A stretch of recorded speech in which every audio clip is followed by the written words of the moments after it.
All right, so this is going to be for Wednesday, which is a white day, the 7th, September 7th, and this will also be for Thursday, which is a red day, September 8th. What we're doing today is, or what we did today, is we are doing the remainder of the fiction signposts. So I know you guys don't have your notebooks at home, so what you'll end up doing is you're going to take just a random piece of paper, line notebook piece of paper, that's fine, and you're going to take notes on here. So whatever I end up showing you to write down, you're going to write it down on a piece of paper. This will then be brought back to school, and you'll put it in your notebook. At the end, you can either take a picture of it and just show me that you did it. That way I can update the grade book right away, or you can just bring it to school when you return and show it to me, and I will update the grade book then. Okay? So essentially what we're doing, again, we already did contrast and contradiction. I'm going to show you something on my screen that you would be familiar with here. So this is what we did in class. We talked about signposts and how they are places for you to pause when you are reading a fiction book, to ask yourselves questions and saying, why did this happen, to kind of make you think deeper about what's happening in the text. So again, that first one was contrast and contradictions. We actually did two in class. I don't have both links up here, but I'm only going to do the NEMA one. So if you ended up not doing this, what you'll end up doing is you're going to go back to that absent document, which is this one right here, which is how you access this video. These right here are the specific videos that you can watch for each individual fiction signpost. And so contrast and contradictions, you'll click on this. It will take you to the link for the Finding Nemo one, which again, we already did that one in class. But if you don't remember it, you can go ahead and pause this specific video and then click on this one and open it and watch that. Okay. If you need to pause this video at any time too, if I'm going too fast or if you need to redo something, just pause. You can always come back. All right. So I'm going to show you what we ended up writing for last class. For the contrast and contradictions. It was underneath page 10. It was this. Again, I'm not going to show you the spray paint one, so I'll just cover that one up for now. So Finding Nemo, that was about the sharks, how Bruce was saying that fish are friends, not food. And then all of a sudden he kind of switched his thinking. It was like, no, I'm going to eat you kind of thing. So there's a contrast and contradiction. There were two in there. In the sense that we know that sharks do eat fish, and then it was confusing that the shark wasn't eating the fish, and then it switched to eating fish again. So there's a contrast and contradiction. So we're going to stop and ask ourselves why that happened and how that's going to affect the story. Okay. Then we get into the next one.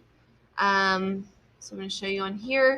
The next one was again and again. Some of the classes did this, most of them did not. So I'm just going to show you this one. But again and again, if you see things happening over and over again in the story, maybe that is a word, a phrase, an object, or something just keeps happening over and over again, you want to stop and you want to ask yourself, why does this keep showing up over and over again? How does this impact the story?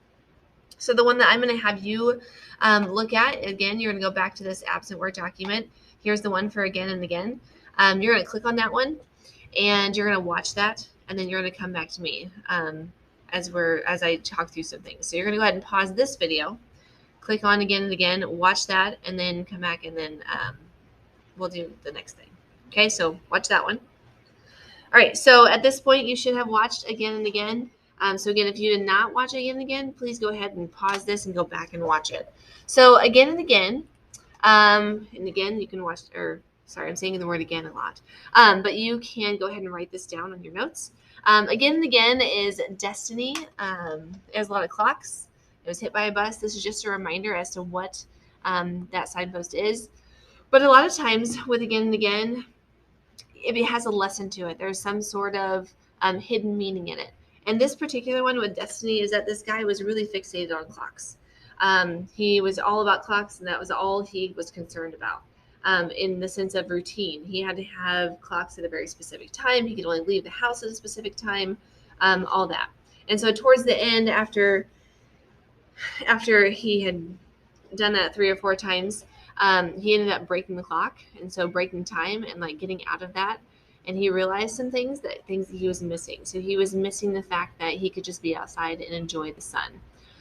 There were other things that were mentioned or like shown in there as well that are interesting if you were to rewatch it. When he was leaving, he filled a cat or a dog bowl, and I didn't see a cat or a dog. He left the house, and before he left the house, he made sure to have his rain jacket on and an umbrella. And as you can see, as outside, it was like really nice out, so he probably didn't need to have those things. So again, just not focusing on routine, kind of just taking in the moment as life comes. All right. Okay. So then the next one is words of the wiser. Words of the wiser are when there's an older or wiser character who's trying to give advice or insight to something. Time usually slows down. It's like a quiet moment. There's no major action happening. But again, this goes back to life lesson and why it's important. A lot of times you'll learn this life lesson, or the character will learn the life lesson, and then it will also be important to you as the reader, because you can also take something away from it. All right. So what you're going to do is you're going to go back to this. Words of the Wiser, you're going to click on this link and you're going to watch the video. It's Bounden. So watch that video. So you're going to pause this one, watch that video, and then come back and I'll talk about that one. Oh, sorry. All right. So here's this next one. So we have Words of the Wiser. So you should have watched Bounden, which is Words of the Wiser. And so again, you're going to write this down on your scratch paper. So Bounden is where the jackalope gives advice to the sheep to be okay with how you look. And so there was advice given there, which allowed the character to change. The sheep was really sad about the fact that he didn't have his fluff, is what he called it.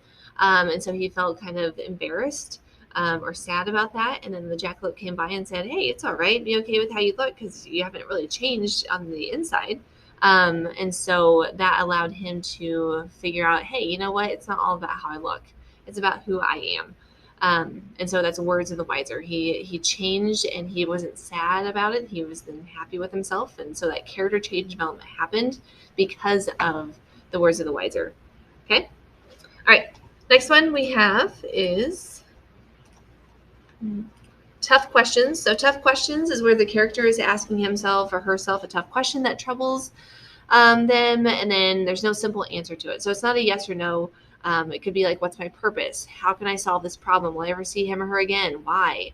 And so when you notice these things, you want to ask yourself, what does this question make me wonder about? Because a lot of times when you're reading things, you can get a lot of information about yourself to reflect on your own life and that kind of thing.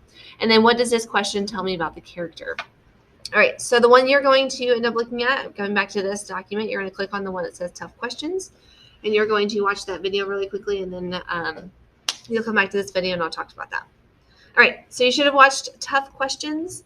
Tough Questions, and again, you're going to write this down, is Mulan Reflection. And I don't know if you guys know the movie Mulan, but I'll tell you a little bit about it.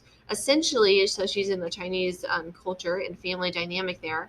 And from the movie, it's saying, hey, if you're a girl, this is what you need to do. You need to dress nicely. You need to get this makeup on. They're going to go and give you someone to marry.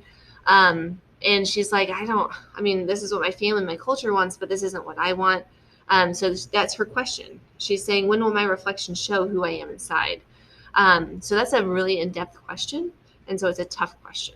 And when you see those things, you want to think about them and not just move on. Okay. So there's that one right there. So make sure you write that down. The next one is aha moment. So aha moment, this is when the character finally realizes or understands something. It's like when the light bulb comes on. Oh, that makes sense now. I know what to do, that kind of thing. So when you see that happening, you want to think, how might this change things? Maybe it's going to change the story. Maybe this is going to change the fact of, hey, they actually now understand how to solve the conflict. And so once the conflict is resolved, the story significantly changes because they're no longer trying to solve that conflict. Okay. So here's an example. It's actually going to go back to this document. You're going to click on aha moment. You're going to click on that, watch the video, and then come back to this video and I will talk to you about what you're writing down. All right. So you watched aha moment. That was the one with Buzz Lightyear with Toy Story. And so you're going to write this down. It was a sad one. So I'm sorry I gave you that one. But Buzz Lightyear, I was talking to another kid earlier, and he was like, it has a big ego. Buzz Lightyear is like, I am all about me. I can do these things. Trust in me. I got it. And just kind of really confident. But then as Buzz Lightyear in this video looked at, he's like, oh, I am just a toy. And he even tested it out, and he found out he can't fly. And so he got really sad. His confidence level at the very end is shot. So it's interesting because I think about how that's going to change Buzz Lightyear in the rest of the story, and how he interacts with the other characters, how he feels about certain situations, and all that. All right, then we have one more. The last one is memory moment. Memory moment is when the character has a memory or a flashback to a moment that interrupts the flow of the story. A lot of times is they will think back to something, and then that will impact the present day that they're actually, like, whatever is happening in the present moment. They'll think back to something. So we need to think, why might this memory be important? How is it going to change the story? How is it going to change how the character is acting? How are they going to have a different perspective? That kind of thing. All right. So you're going to go back to this document again. The last one is this link right here, memory moment. I want you to click on that and watch the video. And then you're going to come back to this video, and I'll tell you what you're going to write down. All right. So that last one that you just watched, that's memory moment. So you're going to make sure to write this down. Snack attack, old lady and her cookies. Make sure to write that down on that sheet of paper. But snack attack is really interesting because it went back to this whole thing of, I myself was like, man, why is that young man taking her cookies? And she was getting really mad about it because she worked really hard to get those cookies. And then she finally got on the train, and then she had this flashback of, these are my cookies. I put them in my purse. I went and sat down, and I actually took his cookies. So her perception at the very end too, if you were to watch that again, her perception and how she viewed that young man was way different at the very end, because she kind of had a smile on her face because, I mean, she realized, oh, I'm actually the one who was taking his cookies. So anyway, so make sure you have that written down. This right here is what you should have written down, minus the fact of the spray paint one, because we did this in class earlier. But those are the things you should have written down.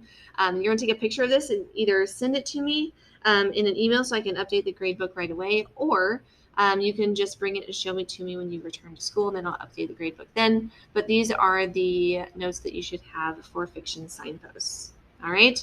So other than that, that's all I really have for you. I would make sure just to keep looking at this, knowing what to do, clicking these links that you need to click through. And then again, just noticing what is expected of you while you're absent. All right. That's all we really had time for today because we had a shortened schedule. So you can always read as well, but that's kind of all we did today. All right. That's all I have for you. If you have any questions, you can email me. Thank you.